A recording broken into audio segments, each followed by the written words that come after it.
ia ter pedido para vocês apresentar, né? O que vocês acham? Claro que não, né? Ah, agora você abre o microfone, Magda. Ué? Tinha que me manifestar, né?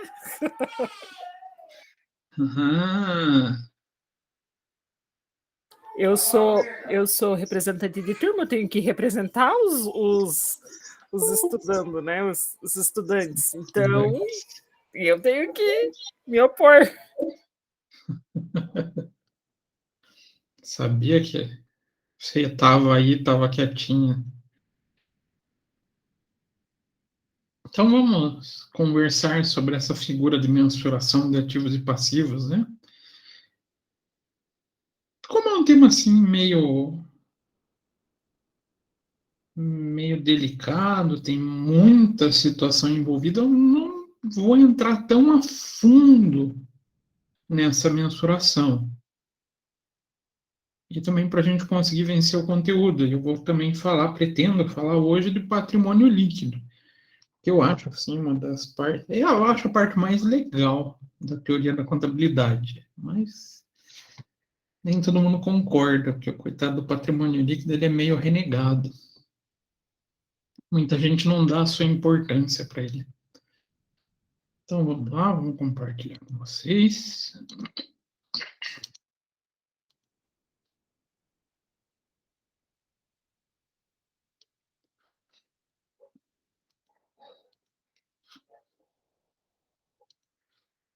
Então, a primeira situação que a gente tem que destacar quando a gente fala de mensuração de ativo passivo, vai faltar ainda para a gente falar de mensuração de receitas e despesas. Acho que esse dá bem mais trabalho do que ativo e passivo, tá? Mensuração de receita e despesa, a gente tem uma infinidade de possibilidades, um leque muito grande, então dá muito mais, necessita muito mais atenção do que o próprio ativo e passivo. Então, o que é esse processo de mensuração? Então, para Hendrix, mensuração é o processo de designar montantes quantitativos monetários significativos a objetos relacionados à empresa e obtidos de tal maneira que eles são apropriados para agregação, estou com geração na cabeça, ou desagregação, como requerido em situações específicas. Então, processo de designar montante quantitativo monetário significativo a objetos relacionados na empresa e obtidos de tal maneira que eles são apropriados para agregação ou desagregação, como requerido em situações específicas. Designar montante quantitativo monetário. Qual que é o processo principal, então, quando a gente fala em mensuração? O que a gente busca nesse processo?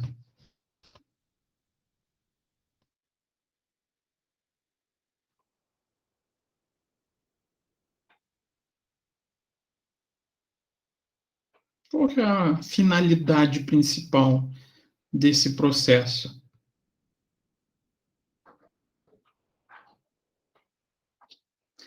Obrigado pela participação. Nossa, quase que eu ia falar isso, professor. Eu imagino que você dá valor aos teus bens? Dar valor não só aos bens, mas à figura de direitos e obrigações, né? Então, é dar valor aos fenômenos econômicos que a gente tem na empresa. Tem processos, então, que até é fácil, né? Se a gente parar para pensar, dar valor ao caixa, é fácil.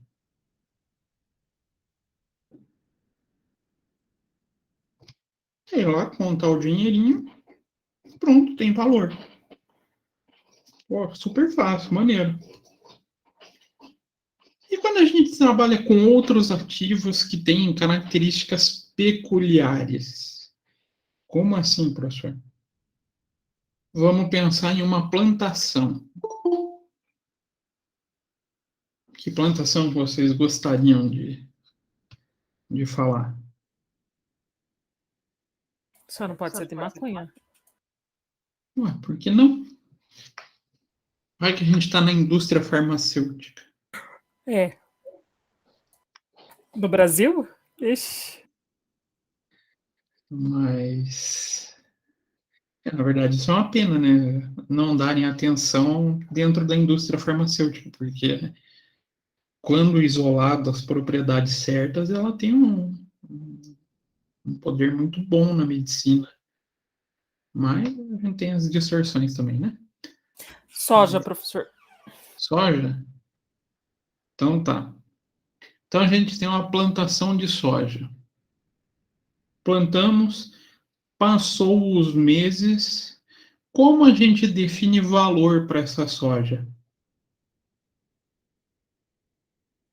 E quando a gente define valor para essa soja?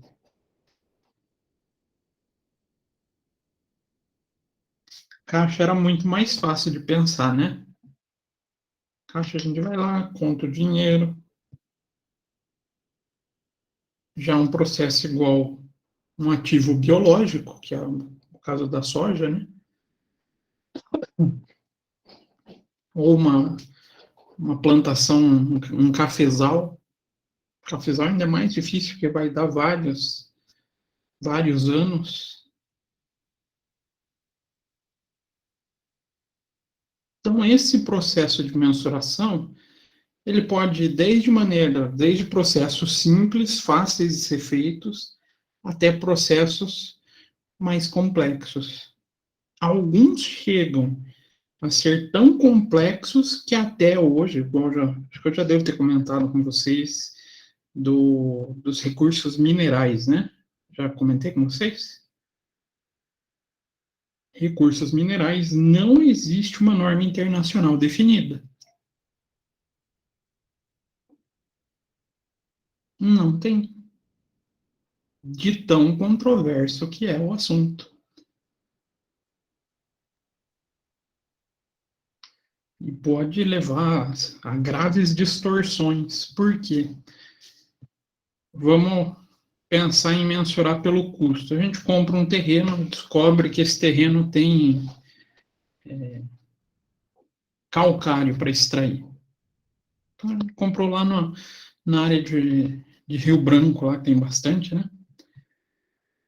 A gente pagou 500 mil e descobre que ali embaixo a gente tem uma jazida de calcário que vale 3 milhões. Ou que a gente vai conseguir explorar 3 milhões em minério. Como mensurar isso?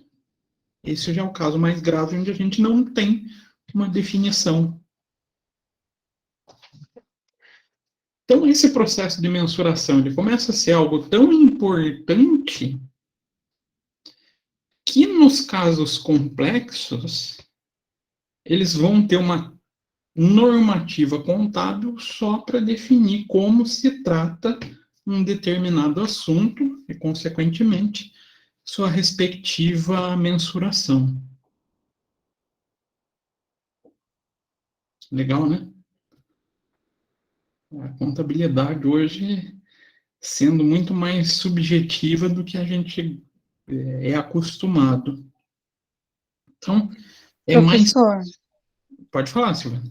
mas a gente pode escolher qual o tipo de mensuração, ou que nem o que o professor explicou de biológicos, né, bioativos.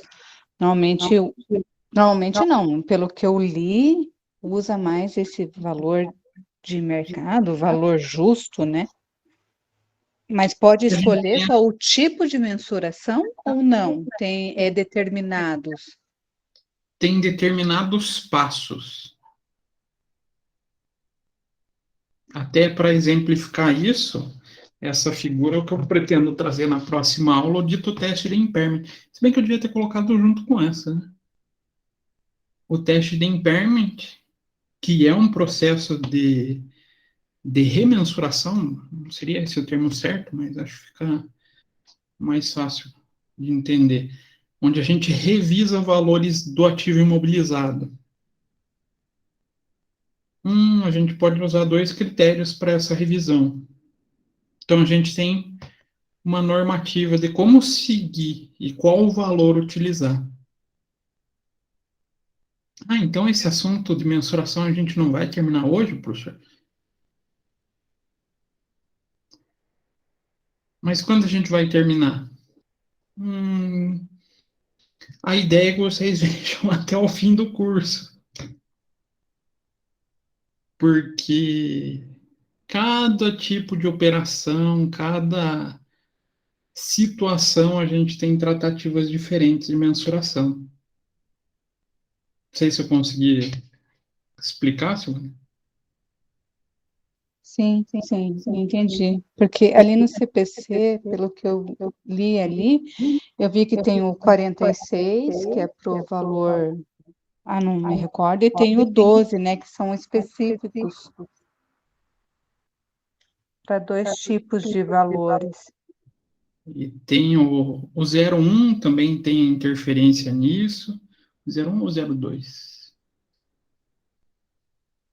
Mas são, acho que 3 ou 4 ao todo que tem uma interferência grande. E fora o que está dentro dos demais CPCs. Por exemplo, a mensuração de receitas. Aqui a gente só viu ativo e passivo. A gente vai ver só ativo e passivo por enquanto.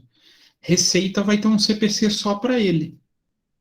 Hoje tem um CPC só para ele, né? Porque até 2019 a gente tinha 3 para ele. 3 CPCs para falar de mensuração de receita. Então a gente pode ter espalhado.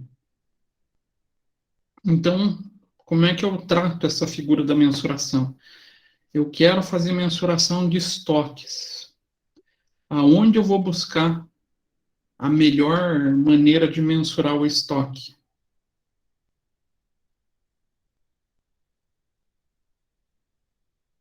Esse PC vocês já estão acostumados, porque eu falo bastante nele. Não é o 16, né? É o 16. Vou ter que buscar no CPC sobre estoques. Mensuração de ativo imobilizado. Vou lá no CPC 27, imobilizado. Quero mensurar passivos contingentes. Vou lá no 25. Porque cada um vai trazer aquela situação específica, aquela operação contábil, ou aquele item patrimonial, e vai indicar qual as formas e como tratar essa mensuração. Professor, então será que é por isso que ficou confuso?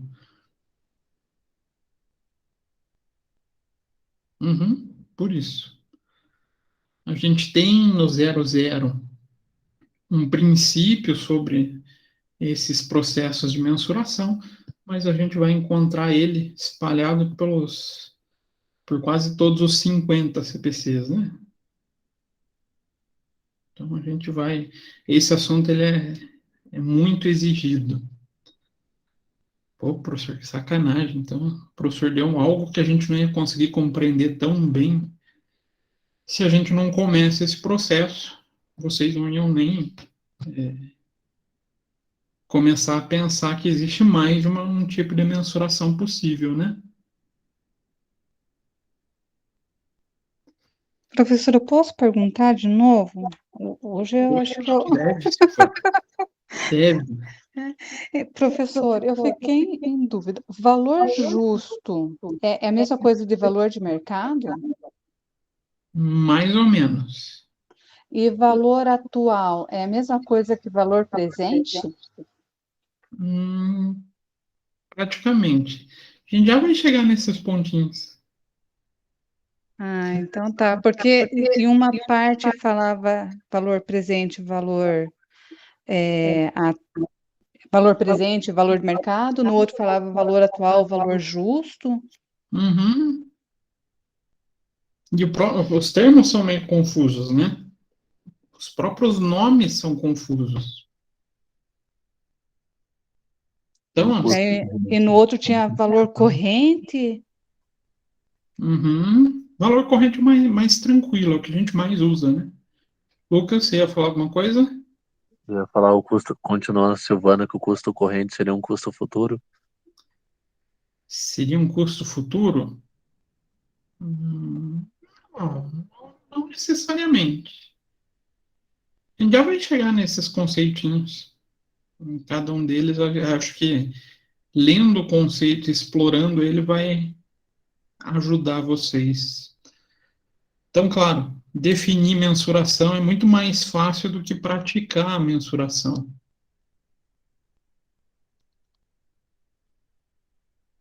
Então, alguns fatores a gente tem como fundamental para que a gente possa definir padrões de mensuração.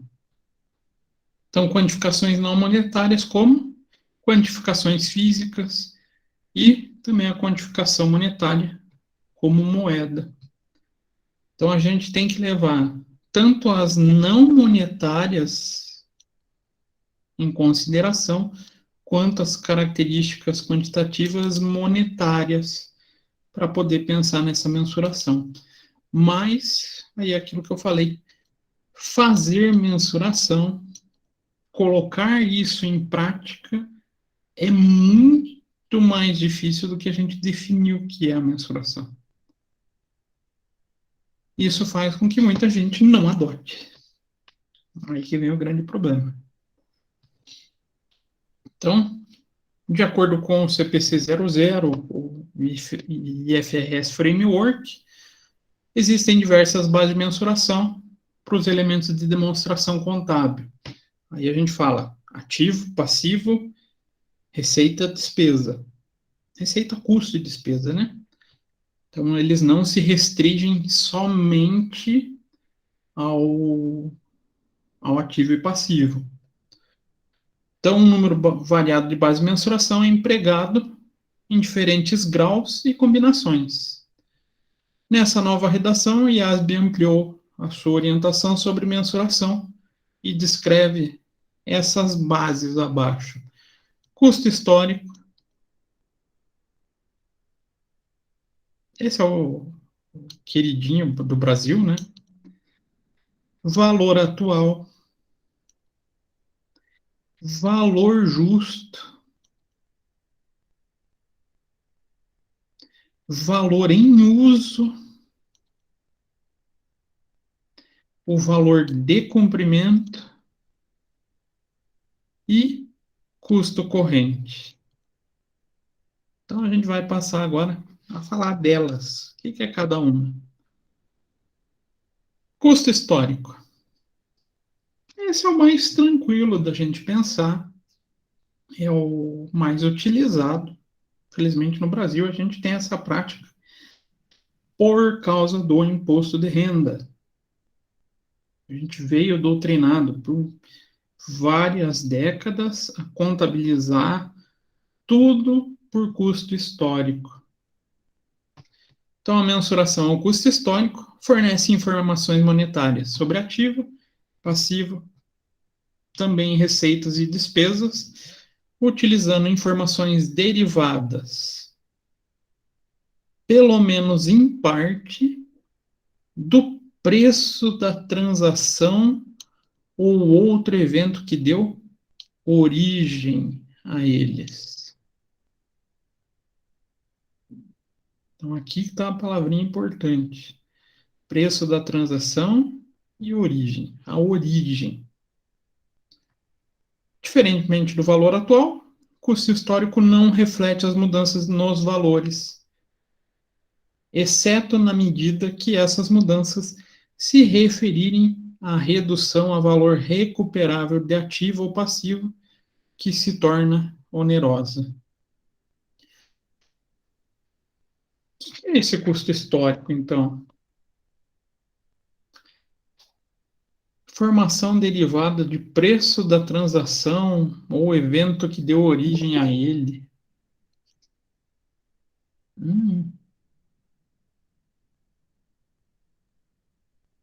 Garanto que todos vocês já contabilizaram alguma coisa por custo histórico.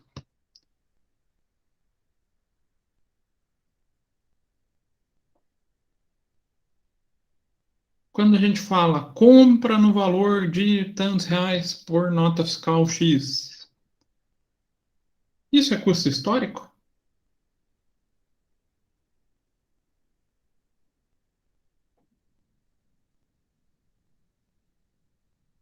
Eu acho que sim, professor, porque você está considerando o momento da compra ali. Daqui 5 anos está escriturado por aquele valor. Mais ou menos isso. Perfeito, Maria.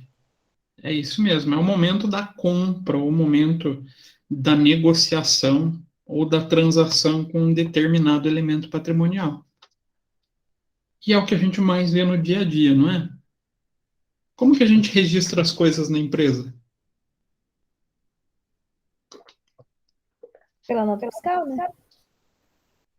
Brasileiro doutrinado a registrar pela nota fiscal.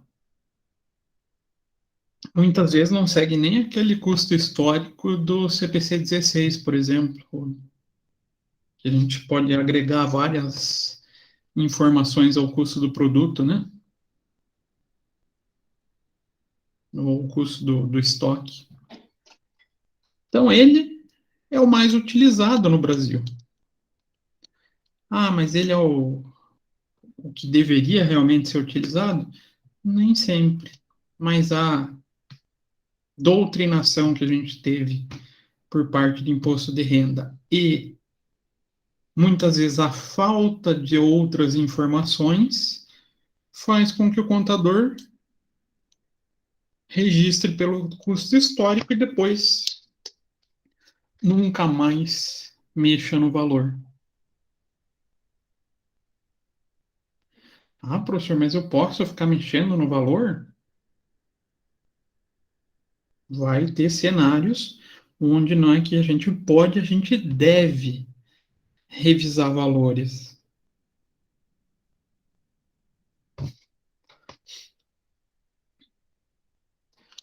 Agora, o contraponto do custo histórico, valor atual. Mensuração ao valor atual fornece informações monetárias sobre ativos e passivos e também receitas e despesas, utilizando informações atualizadas para refletir condições na data da mensuração. Devido à atualização, os valores atuais de ativo e passivo refletem as mudanças desde a data da mensuração anterior em estimativas de fluxo de caixa e outros fatores refletidos nesses valores atuais. Então, diferentemente do custo histórico, o valor atual de um ativo ou um passivo não resulta, mesmo em parte, o preço da transação ou outro evento que deu origem ao ativo ou passivo. O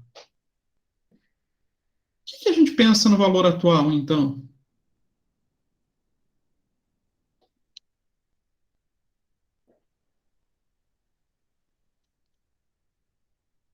Esse termo é importante, né? Informações atualizadas.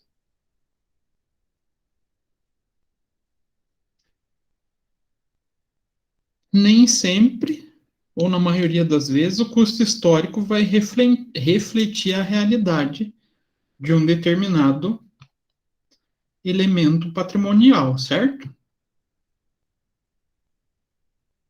Então, o valor atual é uma mensuração que vai ajudar a fornecer a realidade econômica, trazendo o item a um valor mais condizente com a data da mensuração.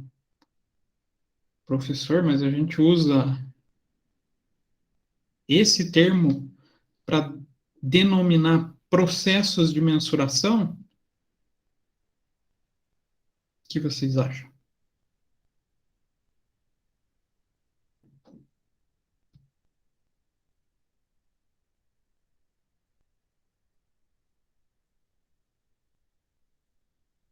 Será que a gente só usa, se a gente buscar valor atual nos CPCs, a gente vai encontrar muita coisa? Vai encontrar indicativos de como buscar um valor que seja o reflexo da realidade?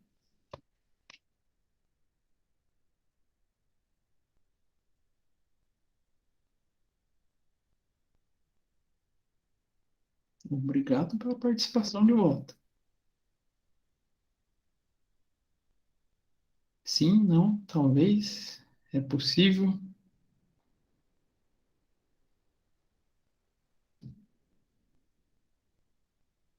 Ai, não sei, professor, pergunta difícil. Realmente, ela é uma pergunta difícil. E não, a gente depende de outros elementos para poder fazer uma atualização, fazer uma estimativa desse valor atual. Por isso a gente traz essas figuras como valor justo, por exemplo. O valor justo nada mais é do que um processo de mensuração para buscar chegar em um valor atual.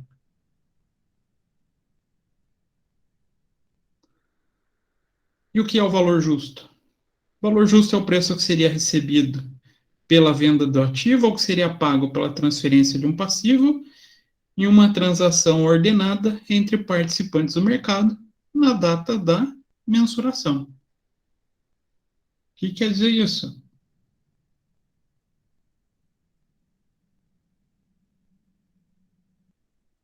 Dentro desse meu parágrafo faltou só uma situaçãozinha. Lucas, você ia falar que eu vi. Não, eu ia falar que está citando a venda de um estoque, ou a compra de um material. Perfeito. Ou seja, uma transação entre partes. Seja quando eu estou vendendo um ativo ou estou transferindo um passivo. Então, o que essa transação entre partes precisa acontecer para considerada um valor justo? A gente tem que pensar em um valor de uma transação não forçada. O que é essa transação não forçada?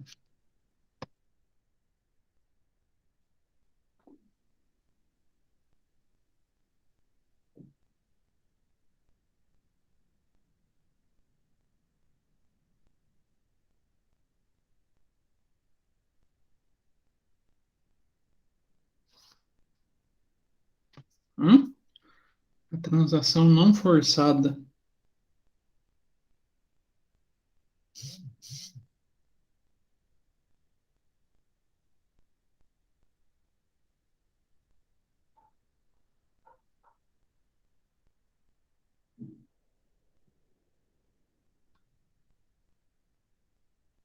Uma transação livre entre as duas partes, onde um determine um valor e outra parte aceite de maneira livre esse mesmo valor. Critério essencial para a determinação de valor justo. Então, alguns elementos patrimoniais, a gente traz a figura da mensuração a valor justo. Por exemplo, o caso do teste de impairment. A gente usa como uma das bases possíveis o valor justo para atualizar o valor de imobilizado. Aí a gente tem valor em uso e valor de cumprimento. Apesar deles serem valores distintos, eles são ou refletem a mesma lógica. Valor em uso é o valor presente dos fluxos de caixa ou outros benefícios econômicos que a entidade espera obter do uso de um ativo e a sua alienação final. O que é então esse valor em uso?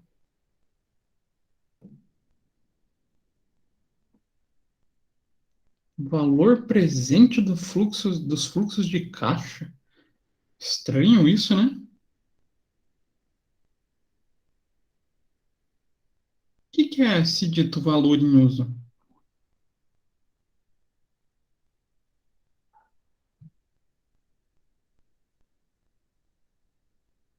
Ninguém arrisca. O que está sendo usado no momento? Está sendo usado no momento, mas a gente mensura ele do momento até o final da sua vida útil. Então, quando a gente pretende, ou ele vai deixar de existir, ou a gente vai alienar, vai vender ele. Então, isso significaria mensurar ele, basicamente, pela capacidade de gerar receita. Só que a gente não pode mensurar a capacidade de gerar receita em períodos diferentes, como se fosse atualmente. Então, aí obriga a gente a adotar a técnica de desconto de fluxo de caixa. Então, é o valor de fluxo de caixa futuro que a gente traz a um valor presente. Não entendi, professor. Supondo que a gente tenha um caminhão, que a gente consiga gerar 100 mil reais de receita por mês. Tá certo? 100 mil é muito, né? Mas tá, vamos pensar nesse valor. 100 mil reais de receita e a gente vai utilizar ele por 2 anos. Quanto que a gente vai esperar de receita, então, durante todo o período dos 2 anos?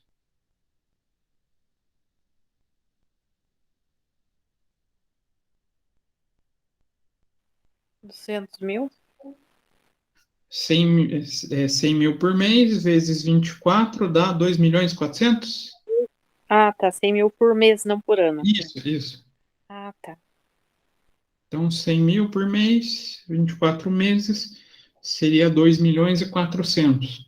Só que como esse valor está espalhado no tempo, o que eu tenho que fazer? Pegar o valor lá do futuro e fazer um desconto a valor presente. Então, eu tenho que trazer esse valor lá do futuro para o valor atual. Aí usa o valor do fluxo de caixa descontado. Então, a gente pode fazer essa mensuração de alguns ativos com essa possibilidade de fluxo de caixa futuro que a empresa vai ter com ele. Inclusive, o valor em uso é outro critério que a gente utiliza no teste de impairment. Então, no teste de impairment, a gente usa ou o valor justo ou o valor em uso. Só que daí a gente tem a tratativa de como escolher o valor.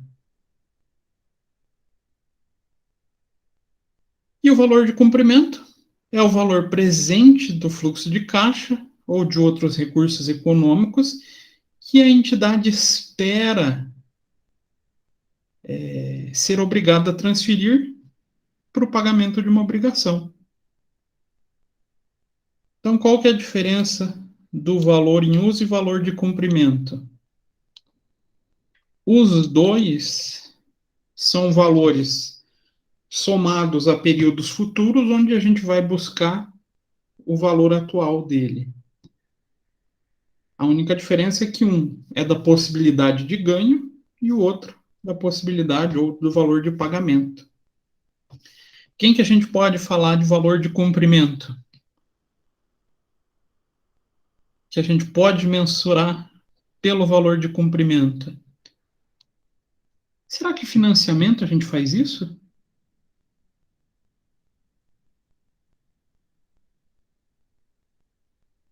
Faz. Muitas vezes até de maneira involuntária, a gente viu isso lá em básica, né? Quando a gente contabiliza um financiamento, a gente coloca juros a incorrer, a gente nada mais está fazendo que deixando já um valor descontado, um valor de cumprimento na data atual. Esse aqui é até fácil de enxergar, o valor de cumprimento. O valor em uso é um pouquinho mais complexo. Sabe onde é que a gente consegue ver fácil esse valor de cumprimento? Seja quem tem carro financiado aí, ou quem tem pai que tem carro financiado, ou que já teve, né? O que acontece se vocês buscarem um pagamento antecipado do contrato? Acaba amortizando, né? Acaba descontando, acaba amortizando. E Pamela, você ia comentar alguma coisa também? Não, é isso mesmo. Eu até estava com financiamento e eu fui quitando as últimas e o desconto foi muito grande. Pagando bem mais barato, né? Sabe Isso. o que é aquele valor que você estava pagando? O Juros? valor de comprimento. Ah, tá.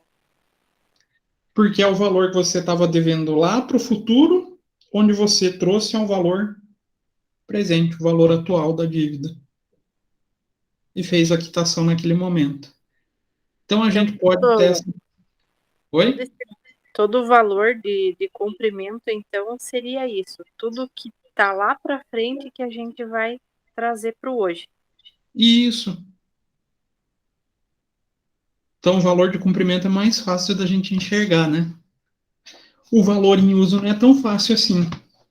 Porque a gente tem que conseguir mensurar quanto que eu vou ter de receita com um determinado bem até o fim da vida útil dele e trazer todo esse valor à data atual.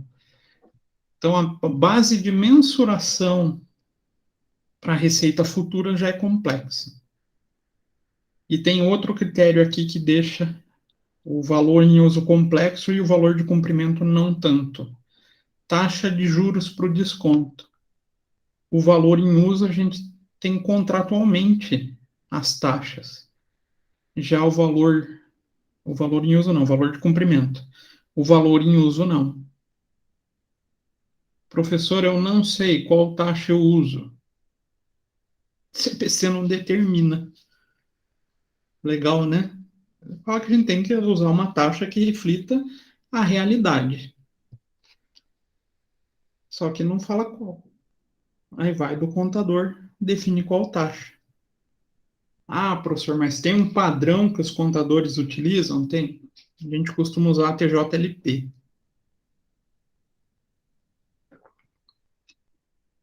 Como base para esse desconto. Então, esses valores de caixa ou outros recursos econômicos incluem não somente o valor a ser transferido à contraparte do passivo, mas também os valores que a entidade espera ser obrigada a transferir a outras partes, de modo que permita que ela cumpra a obrigação. Né? Então, aqui a gente fala da figura do valor atual mais os juros. E o custo corrente? Custo corrente de ativo é o custo de ativo equivalente na data de mensuração, compreendendo a contraprestação a ser paga na data de mensuração, mais os custos de transação que seriam incorridos nesta data.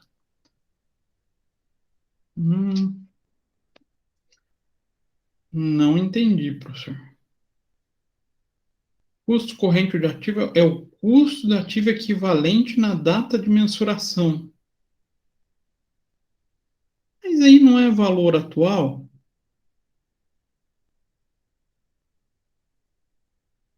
Não parece o valor atual?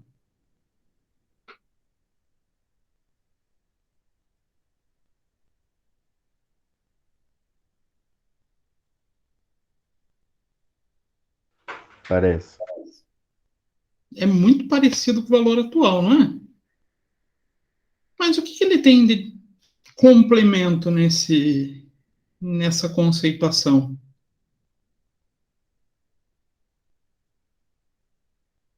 Mais os custos de transação incorridos nesta data.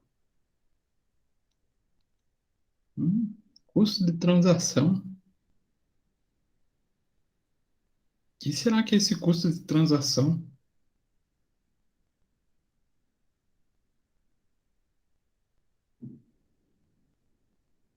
Ninguém teve curiosidade de pesquisar? O que é um custo de transação?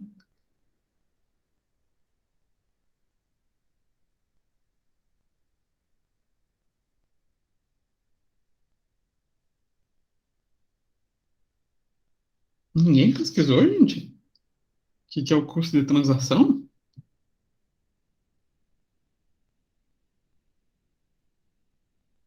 Que silêncio. Ai, professor, eu imagino, né, que deve ser igual o nosso dia a dia, tudo que a gente vai fazer uma transação bancária, ele tem um custo para gente. Se eu for fazer uma transferência, ele tem um custo. Então, imagina assim, tudo que eu paguei para igual lá para pôr lá a máquina em funcionamento legal, o senhor ensinou, ele teve um custo. Então, o valor do meu lá da minha máquina lá, do maquinário, ele teve um custo. Então, imagina assim que seja isso, mais ou menos. Nem sei, professor, só estou chutando aqui. O senhor está perguntando e eu estou respondendo. Ah, mas é exatamente isso. O custo relacionado à possibilidade de operação desse ativo. Lembra que eu falei lá do custo como é que a gente vai mensurar a plantação de soja? Plantar a soja, bacana, tem um custo. Ele vai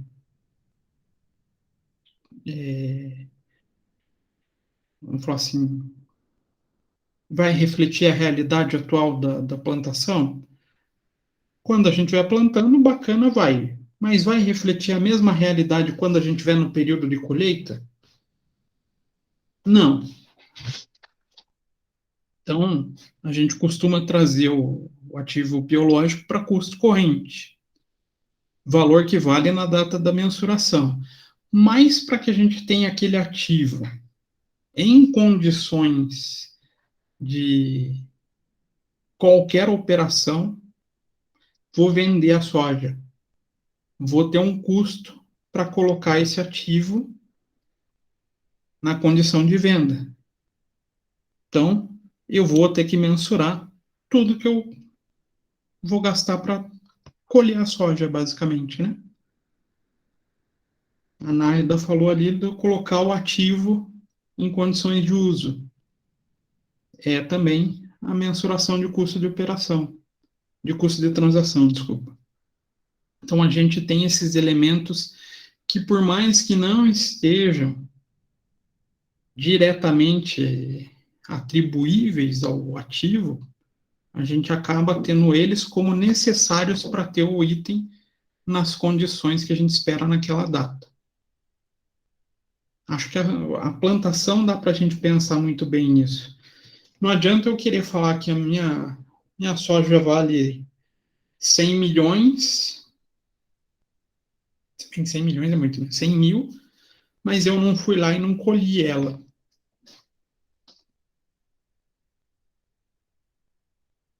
Então a gente tem que fazer todo esse processo de colheita para que a gente tenha a soja em condições de reconhecimento pelo custo corrente. Isso vai exigir uma operacionalização para colocar o item em condições.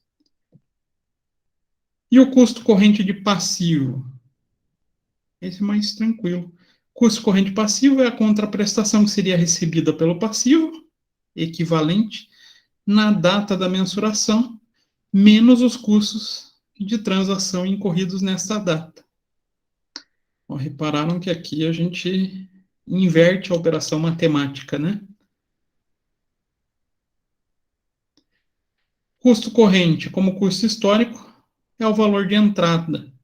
Reflete preços no mercado e a quantidade adquirida do ativo ou que incorreria no passivo. Então, o custo corrente é diferente do valor justo, que também é diferente do valor de uso e valor de cumprimento, que são valores de saída. Ah, professor, então a gente tem que tomar cuidado na mensuração de ativo e passivo quando a gente tem a entrada dele e quando a gente tem a saída?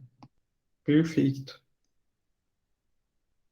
Repararam que quando eu falei da soja, mensurando a custo corrente, eu frisei que é no momento da colheita, que é para ter em condições de venda da soja, não é o processo de entrada no nosso estoque, vamos falar assim. Então, a gente tem essas mensurações sendo feitas com bases de tempo distintas. Então, contudo, diferentemente do custo histórico, o custo corrente reflete condições na data da específica mensuração. Então, quem reflete uma realidade maior? Custo corrente ou custo histórico? Na grande maioria dos casos, tá? Nem sempre.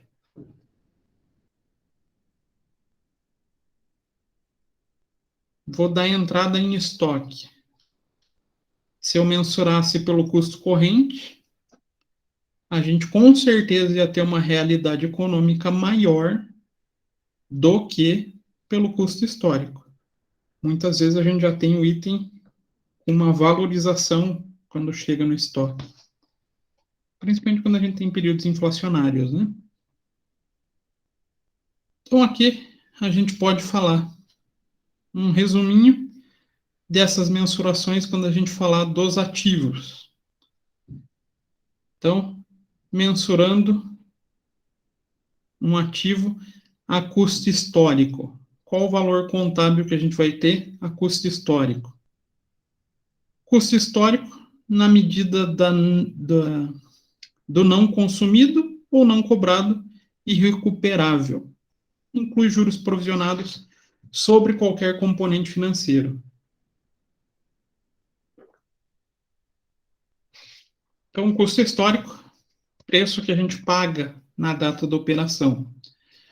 Valor justo, preço que seria recebido para vender o ativo, aí sem deduzir os custos de transação na alienação. Valor em uso, valor presente de fluxo de caixa futuro do uso de um ativo ou da sua alienação final, após deduzir o valor presente de custo de transação na alienação. E por último, custo corrente na medida do não consumido e não cobrável e recuperável. Então, valor de um determinado bem na data atual, somado, deduzido no passivo, somado do seu custo de transação. E para os ativos, para os passivos, se a gente falar em custo histórico, contra a prestação recebida por assumir parte não cumprida do passivo, acrescida pelo excedente de fluxo de caixa de saídas estimadas sobre a prestação, sobre a conta prestação, ou seja, inclui juros provisionados. Então, o que a gente fala de custo histórico? Valor da dívida reconhecida. Valor justo de uma dívida, ou de um passivo, né? Preço que seria pago para transferir a parte não cumprida do passivo, não incluindo custos de transação que seriam incorridos na data da transferência. E o valor presente não, o valor em uso, é valor em uso que a gente chama? O valor em uso a gente costuma trazer pro ativo, né? Aqui a gente pode chamar como?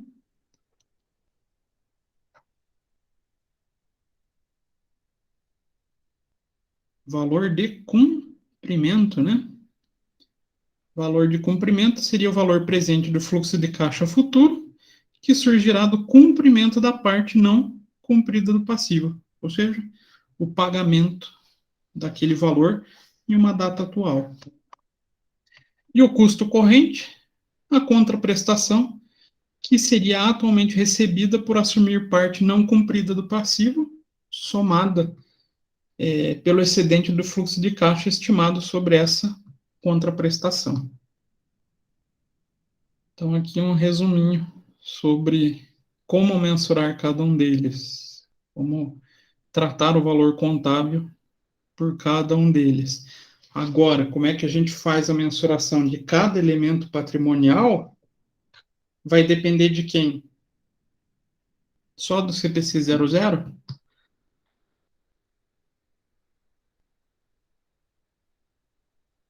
Não, né? Não, né? A gente vai ter que buscar em todos os outros CPCs, então, a gente vai mexer com instrumento financeiro. Não adianta eu pensar em base de mensuração de instrumento financeiro, então não adianta eu pensar em qualquer uma das 4 fórmulas se eu não for lá no CPC de instrumentos financeiros e verificar o que ele me determina como base de mensuração para aquela operação em específico. Então eu vou fazer um arrendamento mercantil, um leasing. Preciso ir buscar no CPC qual a base que a gente vai tratar para o arrendamento mercantil. Então, os critérios de mensuração vão depender muito de cada CPC, de cada movimentação patrimonial que a gente tem. Por isso essa pesquisa fica confusa, né? Que eu acho que vocês pesquisaram tentando, nesse caso eu vou mensurar desse jeito. Se eu pegar esse outro caso, eu vou mensurar desse jeito. Vocês estavam com essa expectativa quando vocês começaram a ler?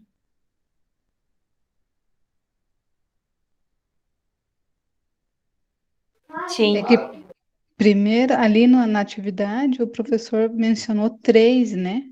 Aham. 3 Acabou. critérios. Não, Da- mas são 4. São 3 dali, períodos de tempo que a gente pode trabalhar eles. por isso que daí eu perguntei se o valor justo e o valor presente eram o mesmo, porque pareceu mais. Não, eles são 4, mas que a gente pode usar em 3 períodos de tempos distintos. Valores passados, valores presentes e valores futuros. Eu fiz confusão na hora de redigir a questão. Mas não, eles aqui são valores opostos, tá? A gente vai ver bem isso na hora que eu falar para vocês do teste de impairment. Eu vou tratar porque eu tenho medo que isso passe desapercebido no curso. O pessoal esquece de falar de teste de impairment. E o pessoal adora esse teste de impairment. Por que adoram, professor? Porque ele é desculpa falar, mas é uma fonte de manobra contábil, tá? Como assim, professor? Tem gente que deixa de fazer o teste de impairment para conseguir valorizar o seu ativo. Sério, professor? Sério, gente. Mas qual a finalidade de valorizar ativo? Quem lembra? Isso eu comentei com vocês, né? Por que eu tenho interesse em manipular o meu ativo? Para a empresa ganhar valor. Para a empresa ganhar valor, para aparentar que ela vale mais. E assim eu conseguir melhores resultados, seja como investidor, também consigo com operações em licitação, tem várias possibilidades de manobra contábil. E para isso a gente tem que conhecer, principalmente esses dois aqui, valor justo e valor em uso. Eles são dos mais utilizados para essas bases de mensuração ao valor atual. É mesmo, professor, aqui não está o valor atual, né? Perceberam isso? Não está o valor atual aqui. Por quê? Um valor atual pode ser um valor justo, pode ser um valor em uso, ou mesmo um custo corrente. Então a gente sai de valor passado e passa para um valor que reflete a realidade do fechamento do balanço, do agora. Agora não tão agora, né? Porque a gente leva um tempinho para fechar balanço. Mas trazendo a valor atual, a gente tem essa mensuração com essas possibilidades. Aí vai depender de cada elemento patrimonial. Então, se vocês tinham essa expectativa de sair conhecendo hoje como vocês vão mensurar esses elementos patrimoniais, não vamos. Por quê? Senão a gente teria que ler simplesmente todos os CPCs. Quase todos, né? Os que falam das demonstrações financeiras não tocam tanto nesses itens. Mas tocam também. Mas não de maneira tão objetiva. Viram por que contabilidade hoje é complicado, gente?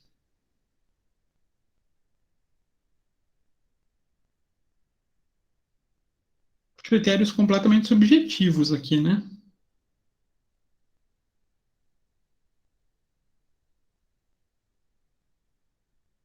Que a gente pode fazer diferentes tratativas para diferentes elementos patrimoniais. Então, isso pode trazer essa subjetividade que a gente tem hoje na contabilidade. Mas qual que é o problema do brasileiro? O que ele faz daqui e o que ele não faz? E deveria fazer. Perguntar para o pessoal do escritório. Vocês já viram alguém mexendo com algo diferente que não seja o custo histórico? Alguém falando de algum ativo a valor justo, a valor em uso, ou a custo corrente? Já viram?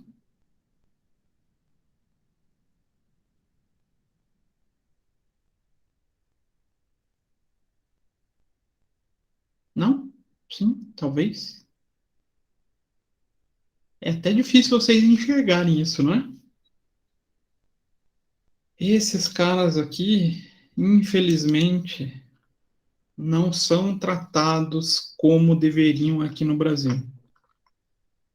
Nem mesmo o dito do teste de impairment, que ficou muito na mira dos auditores. Então, quando eu falo que o pessoal cobra, não estou falando só das provas de concurso e exames de suficiência. Aqui eu estou falando de auditoria também, tá? O pessoal cobra muito, a maioria dos contadores não dá atenção. Porque a gente tem a cultura do custo histórico. A cultura do registro com base em documento fiscal. E não está certo.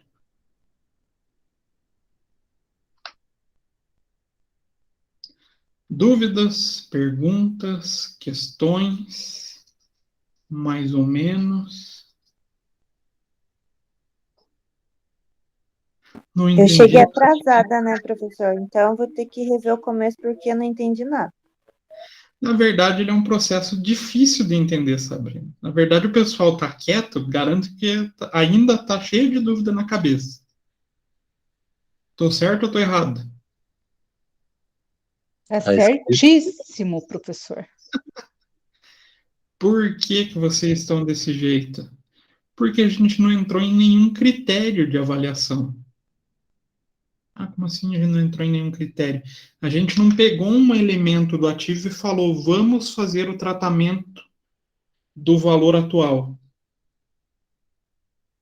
Então, a gente não pegou lá o valor atual para a gente tratar de um elemento patrimonial onde a gente consiga ver a aplicação prática desses elementos.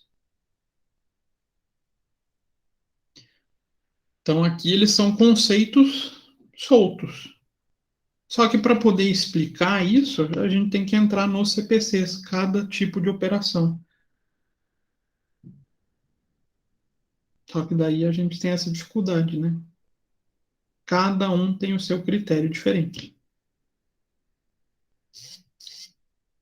Tranquilo, mais ou menos? Só serviu para mostrar que o meu trabalho estava errado. Por que, Ellen? Porque eu acho que agora entendi mais ou menos, mas quando eu li não estava tão claro. Então, Ele não é claro. não ficou certo o meu trabalho. Mas agora também não tem como mudar. Mas não se preocupem. A ideia, quando eu passo esses trabalhos, principalmente esse de pesquisa, não é para que vocês saiam com a resposta 100% certinha. Porque é o que eu falei ali, são critérios difíceis da gente colocar em prática. Podem ver que eu até frisei aqui, né? Até definir mensuração é relativamente simples, mas fazer, colocar em prática, enxergar esse processo funcionando, não é nada fácil. Não é nada simples. Então faz com que a gente não consiga compreender tão bem esse item sem pensar num elemento prático. Só que esses conceitinhos aqui, eles são importantes para a gente conseguir fazer as definições de valores quando a gente for colocar esse elemento em prática. Vou falar um pouquinho do teste de impairment, depois eu falo do patrimônio líquido. Exemplo, ativos imobilizados. A gente tem essa figura do teste de impairment, que nada mais é do que uma determinação de valor atual de um ativo. E no CPC 01, se eu não me falha a memória, vou até abrir aqui que eu estou na dúvida se é o 01 ou 02, deu branco.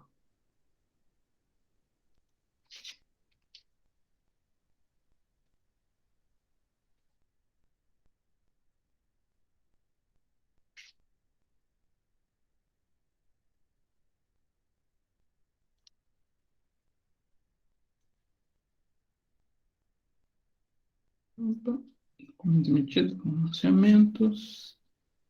É o 01. Redução ao valor recuperável de ativo. Então, a gente tem um CPC só para falar de como a gente traz um ativo, no caso do ativo permanente, né, do ativo imobilizado, ao valor recuperável. Bacana isso, né? Então, a gente tem inúmeras páginas, não tantas, né? O CPC 01 não é tão comprido assim. São só 46. E que a gente vai ter que definir a mensuração do valor atual desse bem. E ele determina, valor justo e valor em uso como base para reconhecimento. Então, exemplo. Temos um determinado ativo. Que ativo vocês gostariam de pensar?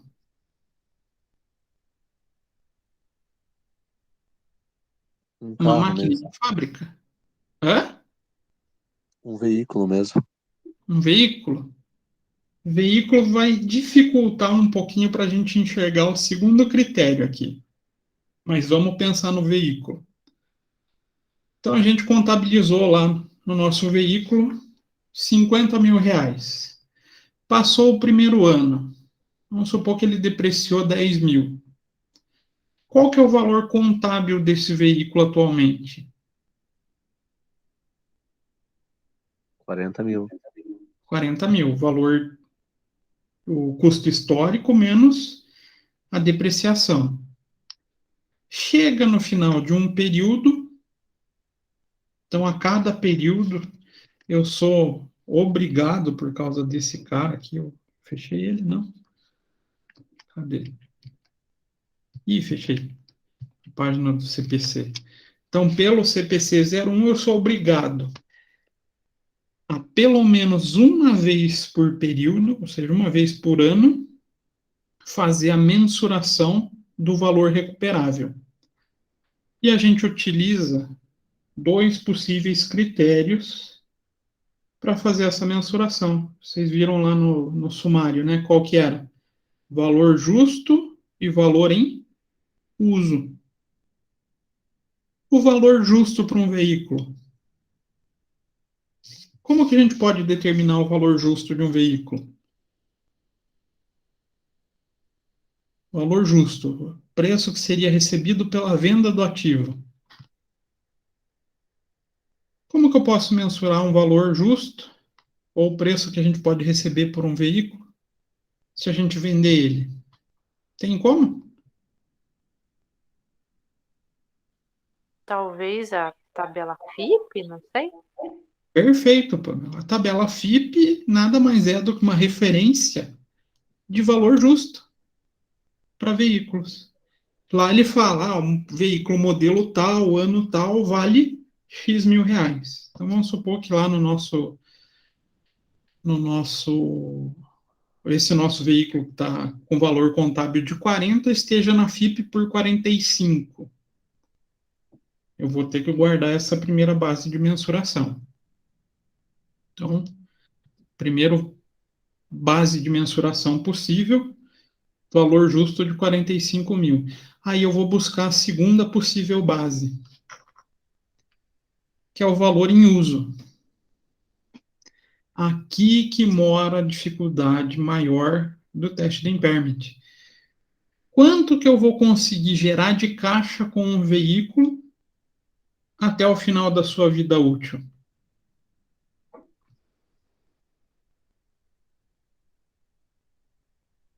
É fácil de mensurar isso?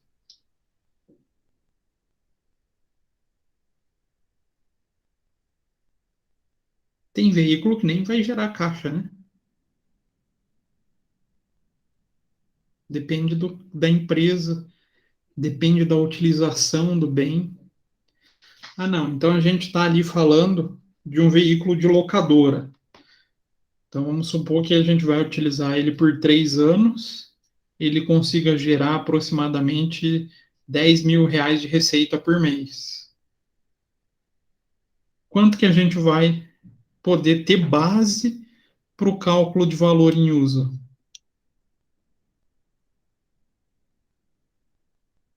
A base é os 10 mil reais por mês. Só que eu vou ter que descontar ele no tempo.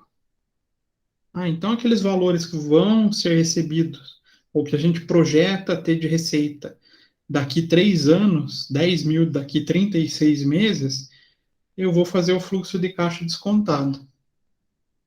Já viram isso em matemática financeira? Fluxo de caixa descontado? Sim, no semestre passado. Então, vocês viram que o fluxo de caixa descontado é pegar um valor futuro e, de acordo com uma taxa de desconto, trazer ele a um valor presente, não é? A gente faz isso para todos os 36 meses.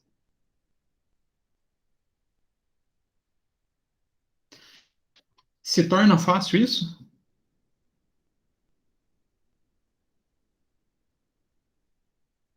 Não, aqui que mora o grande problema. Porque a maioria dos contadores não fazem teste de impairment. Ah, não é para manipular então o ativo? Não, tem muita gente que não faz por falta de informação. Claro, tem empresas que fazem para manipular. Então vamos supor que a gente conseguiu fazer essa mensuração. Vamos supor que o nosso valor em uso desse bem, então a gente espera conseguir uma receita futura depois de descontar. Então, depois de fazer o fluxo de caixa descontado, trazer essa receita futura ao valor atual de 40 mil reais. A gente tem duas bases mensuradas. O valor justo de 45 e valor em uso de 40. Aí a gente começa a trazer regras bem rígidas. Então, no valor recuperável, na redução ao valor recuperável de ativos, a gente pega esses dois, compara e escolhe sempre o maior dos dois.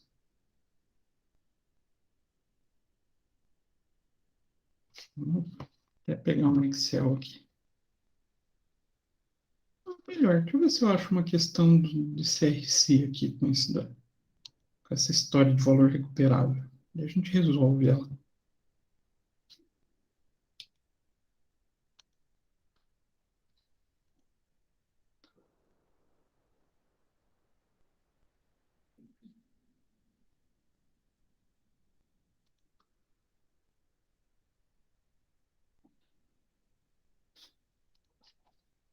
Deixa eu ver se teve na última.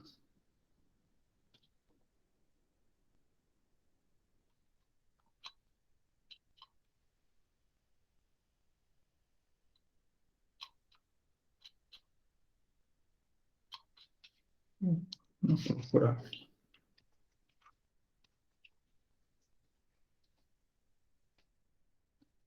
Teve, nossa.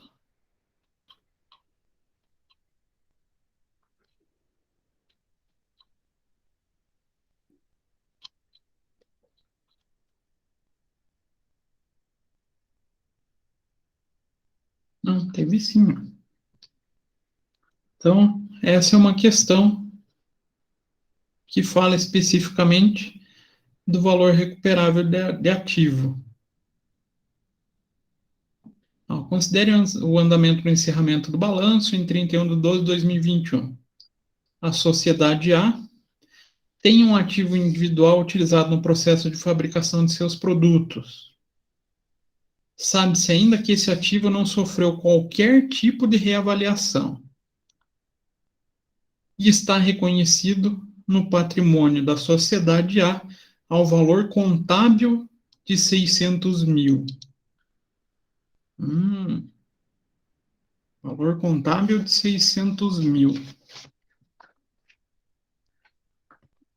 Considerando fatores adversos, admita que no decorrer de 2021, a sociedade A observou que o valor desse ativo diminuiu significativamente, mais do que esperado, como resultado da passagem do tempo ou do seu uso normal, impactando negativamente a produtividade futura esperada desse ativo, que não seria alcançada. Diante desse cenário, a sociedade A estima, considerando expectativas de mercado, os valores projetados dos fluxos de caixa anuais esperados, já líquido da despesa com alienação, para esse ativo em 2022-2023, sejam de 230 mil e 160 mil. O que ele está falando aqui? Vocês conseguem compreender qual dos critérios ele está trazendo nesse trecho aqui? Cadê?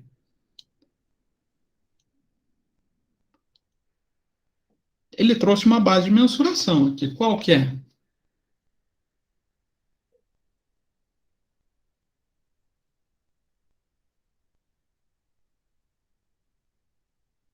Custo histórico? Ó, fluxo de caixa futuro anual esperado. Na verdade, ele não trouxe a base completa, né? Está faltando um negocinho aqui. Quem que fala de fluxo de caixa? Valor em uso. Só que ali ele determinou o quê? Valores futuros.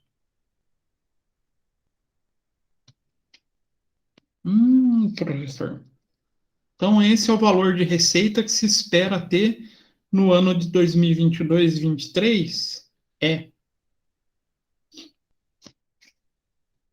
Aí outras informações. A sociedade A entende que não há razão para acreditar que o valor em uso desse ativo exceda materialmente o valor justo líquido das despesas com alienação. Além disso, considera que seu valor residual será zero ao final da vida útil. Aqui ele já está eliminando o segundo critério, que é utilizado no CPC 01. Ele está falando que o valor justo não vai ser maior do que o valor em uso.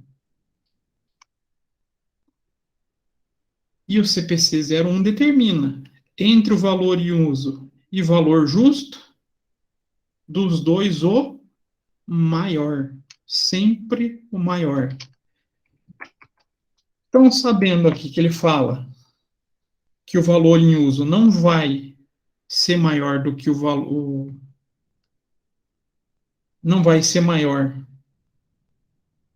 do que o valor justo, a gente vai acabar considerando esse valor em uso. E a sociedade A deliberou mensurar o valor justo do ativo com base nas expectativas de mercado, considerando o valor presente dos fluxos de caixa futuro anual dessa empresa, dessa alienação. Então, de acordo com as normas da NBC-TG 01, redução ao valor recuperável de ativo, assinale o valor contábil da sociedade A deve registrar no balanço encerrado em 31/12, para que não exceda o valor da recuperação. E admita ainda que a taxa de desconto que reflete as variações do mercado sejam de 3% ao ano. Então, aqui ele trouxe o último elemento para que a gente possa fazer o valor em uso. Ah, professor, então essa questão não é só sobre a redução ao valor recuperável? Não. Tem um pouquinho aqui de matemática financeira. Porque vou ter que pegar esses dois valores e trazer ao valor presente.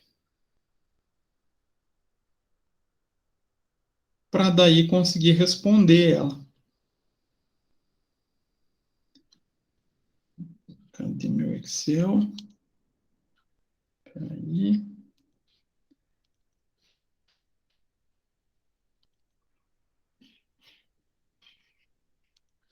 Então, a gente tem quais informações? Valor futuro. Opa, calor não, né? Valor futuro. 2022 é de quanto? Tem que buscar lá no exercício. 230 mil.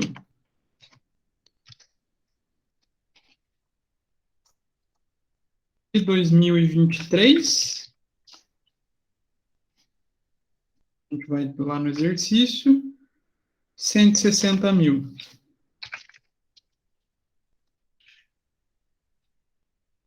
Posso simplesmente somar esses dois valores?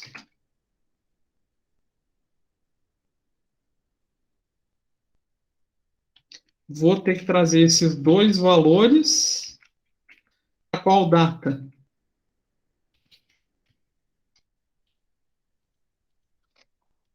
Dois mil e 2021. Por que 2021, professor? É a data que a gente está fazendo o teste de impairment, ou a redução ao valor recuperável de ativo. Então, a gente vai ter que descontar a uma taxa de 3% ao ano. Quem lembra como que é essa fórmula?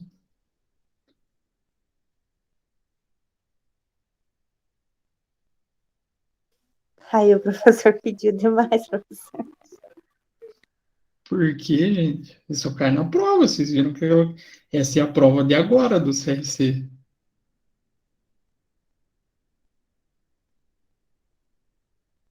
Tudo a gente vai trazer uma derivação dessa forma, né? Valor presente igual a... Não, né? É valor futuro igual a valor presente vezes 1 mais I. Aqui não tem como colocar elevado a N, né? Vou usar como que se faz no Excel mesmo. Elevado a N. Então, essa fórmula é para achar valor futuro. Está multiplicando. Se eu quero achar valor presente, o que eu faço? Vou trazer essa fórmula sendo valor presente igual a valor futuro dividido por 1 mais I elevado a N. Aqui é a fórmula de valor presente, uma derivação da fórmula de valor futuro. Então, vou pegar, dividir 230 mil por 1 mais 0,03 elevado. Quantos anos eu vou trazer aqui? Um só, né? De 2022 para 2021. Então, elevado a 1. 223.301. E o segundo, vou pegar 160 mil dividido por 1 mais I. Aqui saiu 9, não. Tem que ser só um palito. Elevado. Agora são 2 períodos. Então, a N. Aqui mais I, aqui é 0,03, né? Então, 150.815. Então, o meu valor em uso é a soma desses dois fluxos de caixa, 374.116.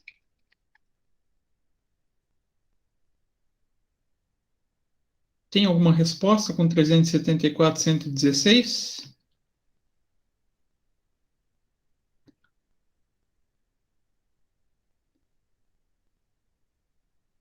A C? A C, mas será que a C que é a certa? Não. Ah, professor, que sacanagem. Pois é.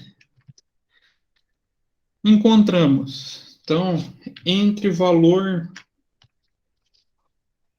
em uso e valor justo, a gente vai escolher. De onde tem? Ah, tá aqui a ilustração. Vou colocar. Entre os dois, a gente vai escolher o maior. No caso aqui, vai ser o 374, que é o único que ele definiu para a gente. Bacana, eu tenho uma base de mensuração a valor atual. Mas aí, por uma situação contábil específica aqui do Brasil, a gente vai fazer um reconhecimento da diferença. Então, do valor contábil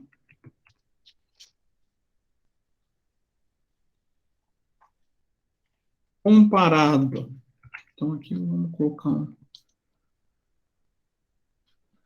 uma escala aqui, colocar uns inversos. Entre esses dois valores, a gente escolhe o maior. Agora, entre o valor contábil e o valor atual,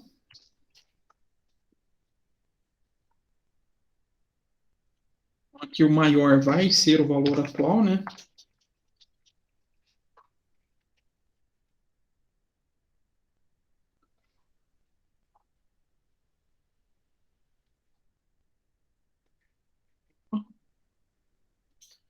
A gente sempre vai definir um menor.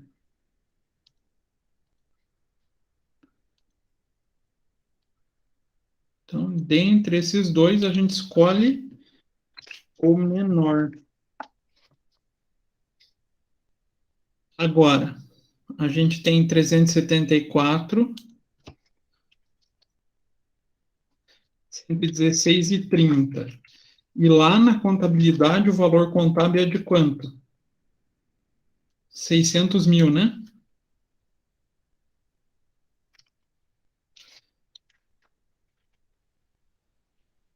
Qual o valor que a gente vai representar na contabilidade? O menor. Então, a gente tem que fazer a representação contábil desse bem agora por 374. Sinal que a gente vai ter que fazer um ajuste, não vai? Ele está registrado a 600, vou ter que deixar ele a 374. Quanto que ele vai diminuir? 1 menos, na verdade é o 600. 600 menos 374. São 225, 883,70. Deu uma diferencinha, provavelmente por arredondamento. Mas a resposta do ajuste seria 225, 883. Não entendi de ufas, professor. A gente vai ter que fazer um lançamento trazendo o valor que está reconhecido na contabilidade. Então, aqui é o valor histórico.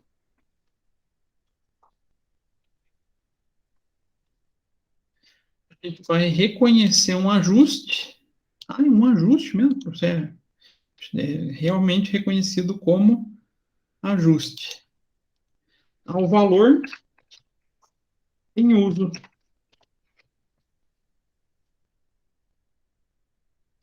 Foi um processo simples fazer? Nem um pouco. Ah, professor, eu ainda não entendi. Realmente. Eu ainda vou voltar nesse tema. Eu acabei trazendo aqui só para vocês verem como é complicado ficar trabalhando com essas bases. A gente tem que seguir muito a normativa do CPC para saber esse caminho aqui, ó. Para chegar em um determinado valor de ajuste. Só que aqui que mora o problema da vida do contador. Como é que eu vou saber que eu vou ter capacidade de gerar 230 mil em 2022 e 130 mil em 2023?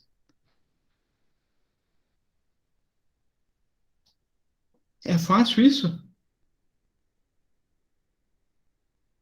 Vocês pegarem uma determinada máquina e falar, ó, ano que vem vou ter X mil reais de receita.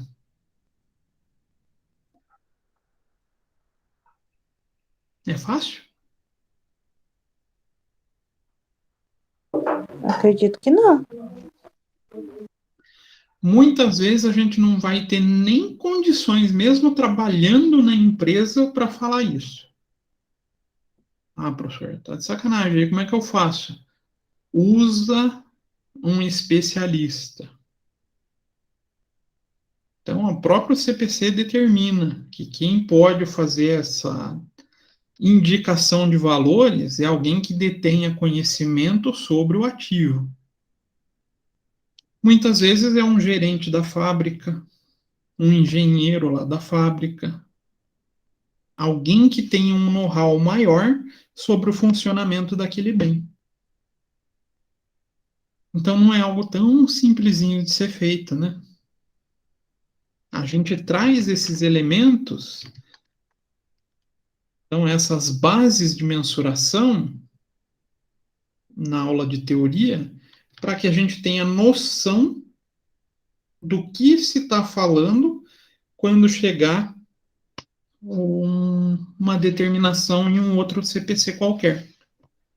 Então não é algo simples, gente. Por isso que vocês ficaram cheios de dúvidas. E com certeza estão saindo cheios de dúvidas ainda, né? É, bom que tá saindo da aula com mais dúvida do que entrou. Que entrou? Mas por quê? O Anardo até foi embora já. Por quê?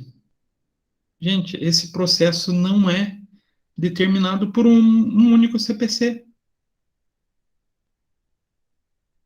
Então, cada um vai falar, olha, use o valor justo. Não, use o valor em uso. Não, use o custo corrente. Então, cada um vai vir e falar como que a gente faz a base de mensuração. Então, ele está diluído em todos os CPCs, esses conceitos. Então, realmente não é algo tão simplesinho. Eu achei, extrapolei, não vai dar para falar nada de patrimônio líquido hoje. Então, o certo seria ler todo o CPC e compreender todos eles. Isso se a gente tiver necessidade, né, Sabrina? Por exemplo, eu estou trabalhando em uma empresa que seja metalúrgica. Preciso ler CPC de ativos biológicos? Ativo biológico é aquele que representa a vida. Ativos que têm vida. Estranho, mas é um bem vivo. Então, preciso aprender a mensurar planta? Quanto que vale uma árvore de reflorestamento? Não, né? Então, a gente faz essa brincadeira, que tem que ler todos os CPCs, mas não, a gente vai buscando conforme a atividade da empresa que a gente está trabalhando. Agora, aí vem a dificuldade de quem está em escritório. Por que escritório não costuma fazer essa aplicação na prática? Vocês já pensaram quantas empresas tem no escritório? Pegar todos os ativos, fazer esse processo de mensuração, fica algo fácil?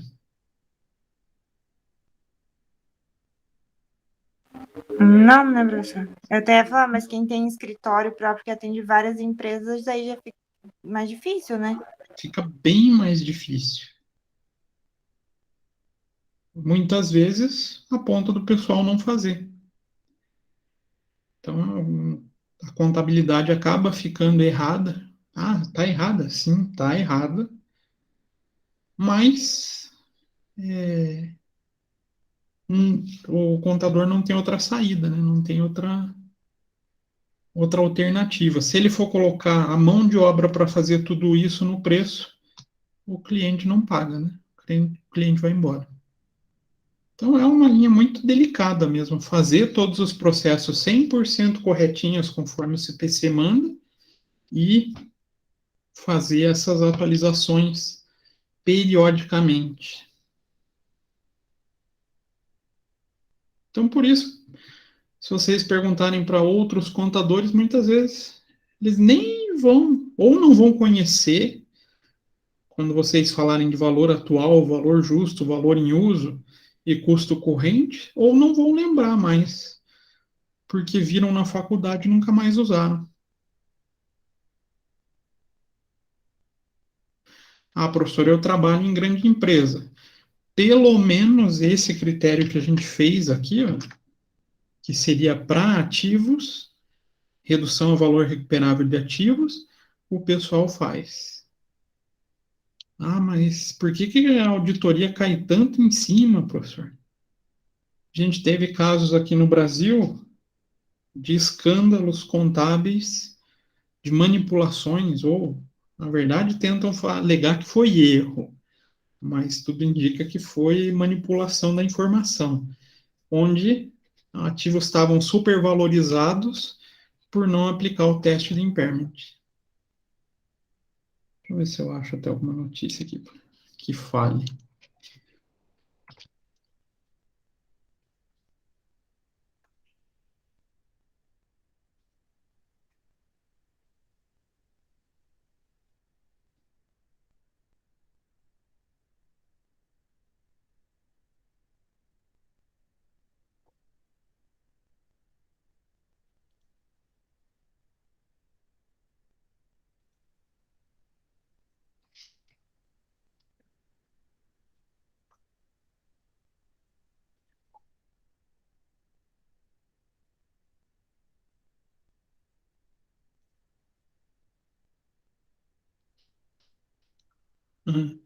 Curiosamente, de quem, né?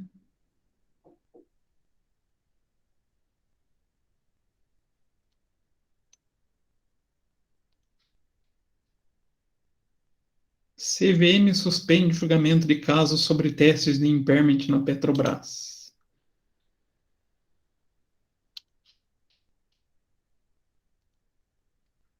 Então, o que a Petrobras fez, ou não fez, né?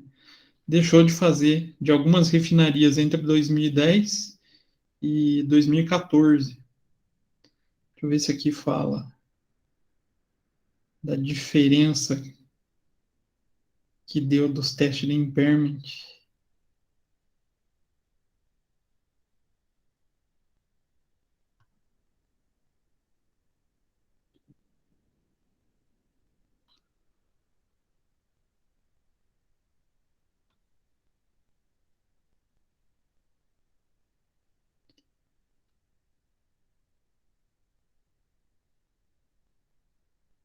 Não, ele não dá exatamente o valor do teste de impairment, mas foi algo em torno de 300 milhões de diferença. Se já pensaram num ativo representado com 300 milhões acima do que deveria estar representado? Será que é problemático para o investidor?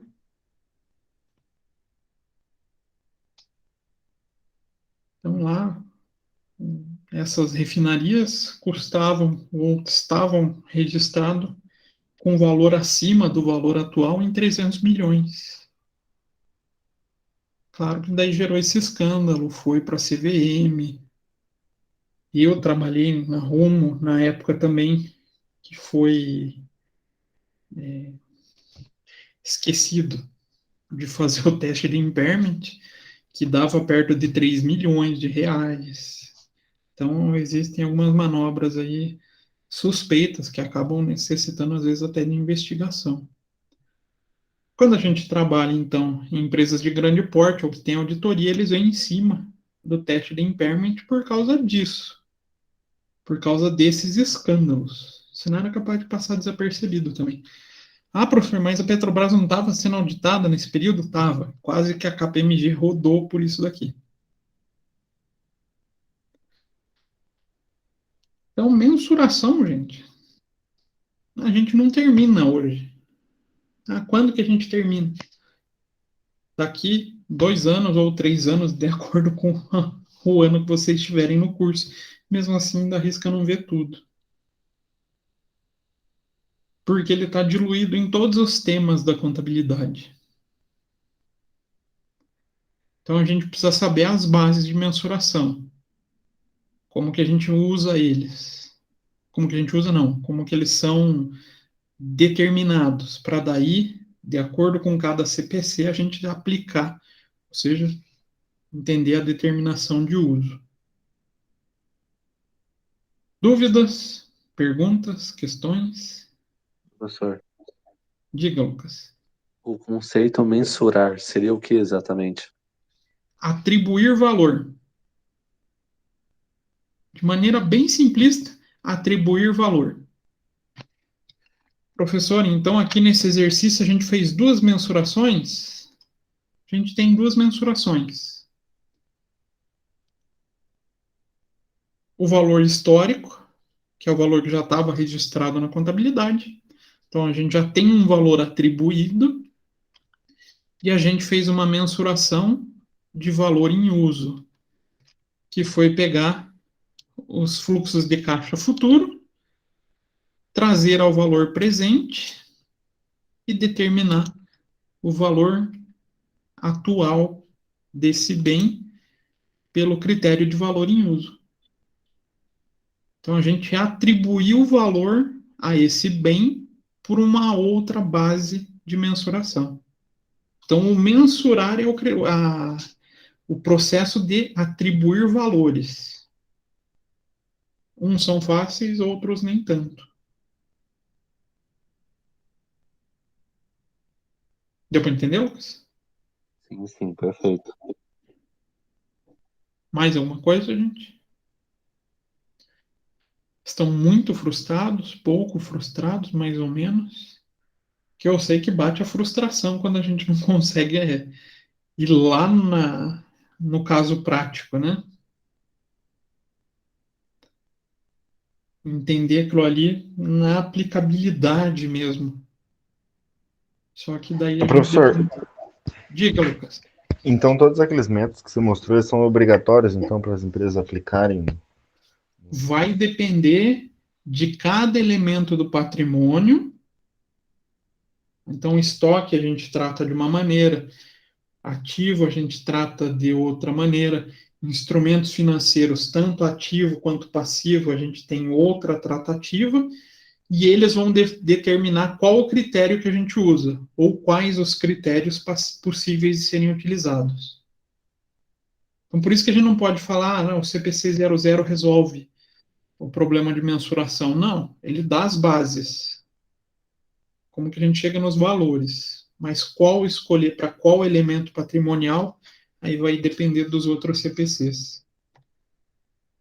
Hein, professor? E que nem no caso de recuperação judicial, as empresas que vão à falência também, a gente utiliza a mensuração. Também, com um detalhe, tem CPC que fala sobre essas bases de mensuração para a empresa judicial também. Misericórdia. Daí quem trabalha com essa ativos de recuperação, ativos e passivos em recuperação judicial, o cara se especializa nesse ativo já. Nesse ativo não, nesse CPC, ele sabe de cor salteado. Ah, professor, eu vou fazer combinação de negócio. O que é combinação de negócio? Fusão, incorporação, cisão. Então, aquelas combinações de empresa. Tem um CPC para falar só disso e como que a gente mensura os ativos e passivos na hora de fazer essa combinação de negócio. Delicado isso, né? Então, para cada situação que vocês enfrentarem no dia a dia, vocês vão encontrar uma base de mensuração diferente. Isso torna o processo mais delicado. Exige mais conhecimento. Só que, claro, quem detém esses conhecimentos é os que vão sair na frente, né? Ah, professor, então eu tenho que ler todos os CPCs? Não, não é isso que eu falo. Quando a gente fala de ter o conhecimento, é saber aonde buscar. E, claro, interpretar, né? Que às vezes é o mais complicado. Vocês perceberam que leitura de CPC não é tão tranquila, né? Vocês Sim. gostaram da leitura do CPC? É uma coisa meio. Tive que ver uns vídeos por fora, professor. Teve que ver uns vídeos. Ele é truncado, né? É um texto pesado de leitura. E o pior, os itens do CPC, muitas vezes, eles não têm fluidez na leitura. Ele fala um item, de repente a gente está lendo outro item e não tem conexão textual. Não é um texto fluido. Isso torna a interpretação pesada. Eu não entendo porque eles fazem assim, professor, que daí dificulta o entendimento e os trabalhos acabam, às vezes, sendo mais difíceis, né, pra gente. Na verdade, essa é uma tratativa da norma internacional. A norma internacional vem desse jeito. Ah, entendi. Por isso, vamos voltar lá para a página do CPC.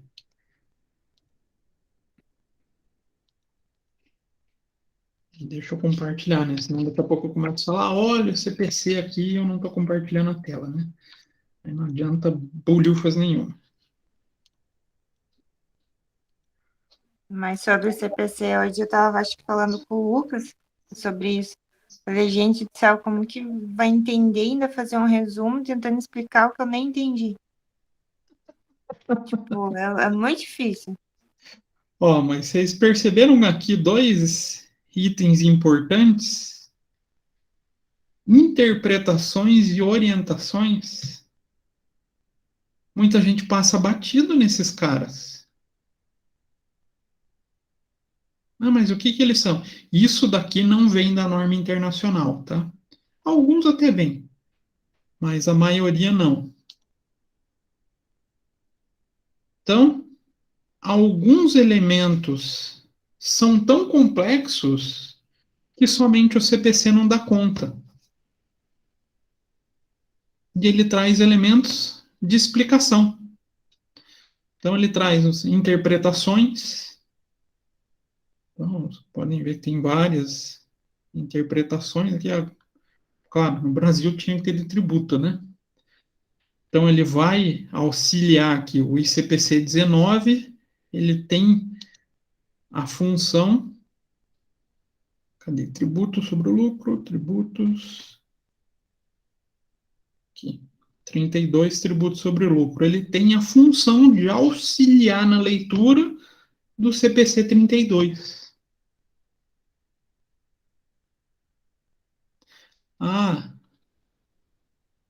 E as orientações? também são complementos da leitura em relação aos CPCs. Então, vai chegar casos que eles são tão complexos que eu vou precisar ler o CPC, vou ter que ler a interpretação e vou ter que ler a orientação técnica.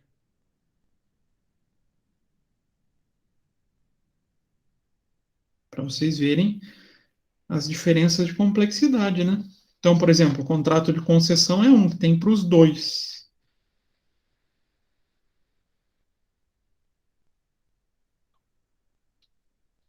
Mas a origem está aqui, né?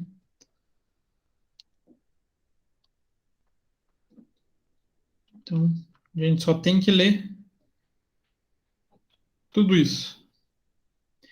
E, Silvana, você tinha perguntado das empresas em processo de liquidação, falência concordata, está aqui, ó. Tem que ler daí esse cara aqui. CPC liquidação. Ah, então não tem uma mensuração só para ele, daí tem que ir um específico para ele. Uhum. A gente vai ter que vir aqui, ó, Hum. nos itens 21 a 34 e verificar o que ele determina como critério de reconhecimento e mensuração. Aí, se a pessoa trabalha com processo judicial, né, com esses processos de falência concordata, ou mesmo a dissolução de empresas, o cara vem aqui e praticamente decora esses elementos. Então, a gente vai ver esses critérios de reconhecimento e mensuração em quase todos, praticamente todos. Ah, professor, pega mais um exemplo para a gente ter essa ideia. Cadê o ativos biológicos? Aqui.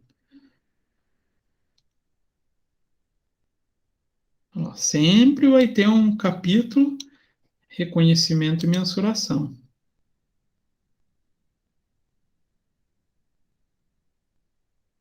Ah, então pega outro, professor.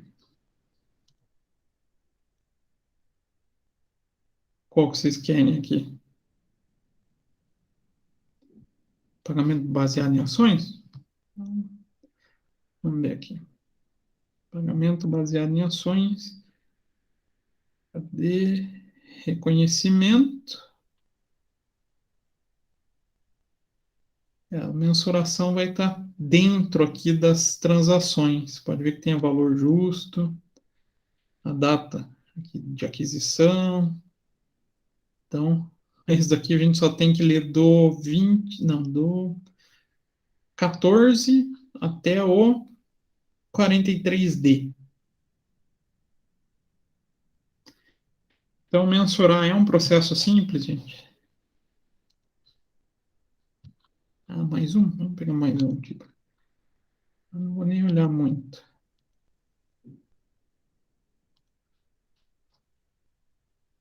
Investimento em coligada, controlada, empreendimento em conjunto. Aqui também vai estar dentro. Vai estar aqui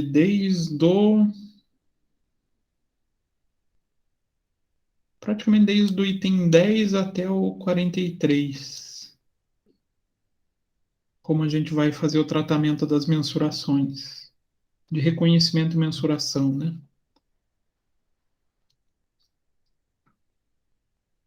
Então, é um processo que não é tão simples, não é tão fácil. Quem é mais fácil de mensurar?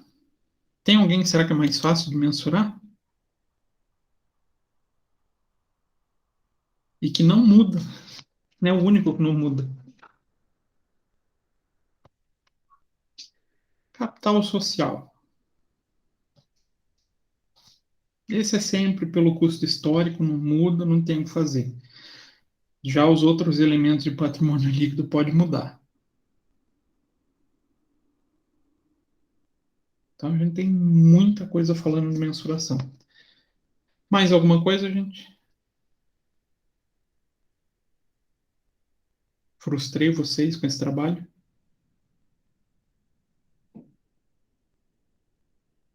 Ou Obrigado pela participação. Ah, professor, chega um momento assim que a gente já não sabe mais o que responder, sabe? Mas eu imagino, gente. Porque até a gente que está no dia a dia, tanto com aula quanto com trabalhando ou com auditoria, com perícia, a gente sente essas dificuldades. Então, eu imagino que vocês estão passando. Então, como eu comecei a explicar essa figura do teste de impairment, na próxima aula eu vou fazer uma alteraçãozinha. Eu ia falar sobre patrimônio líquido. Patrimônio líquido parece ser uma coisa banal, porque ele é até um conceito que a gente chama de residual. Mas ele é o elemento que mais tem teorias dentro da contabilidade. Então, antes de falar do patrimônio líquido, eu vou falar do teste de impairment, para a gente complementar o que a gente estava vendo aqui, e a gente vai para o patrimônio líquido na próxima aula. Pode ser? Pode? Então, o que a gente vai ver nesses próximos dias? Vamos ver o teste de impairment, patrimônio líquido, receitas, ganhos, despesas e perdas. Apesar de ser bem parecido, falar de receita e ganho são conceitos distintos, e despesa e perda, isso sem pensar lá na contabilidade de custos, também são conceitos distintos. São esses elementos que a gente vai ver até o fim do ano. E essa semana não vou dar trabalho para vocês terem um pouquinho mais de folga, já que tem um feriado, né? Ou vocês querem trabalho? Ah, não, professor, deixa a gente terminar o trabalho da professora Débora, pelo amor de Deus. Vocês estão... O pessoal do primeiro ano está fazendo a matéria da Débora também? A de pública? Não, né? Sim, estamos sim.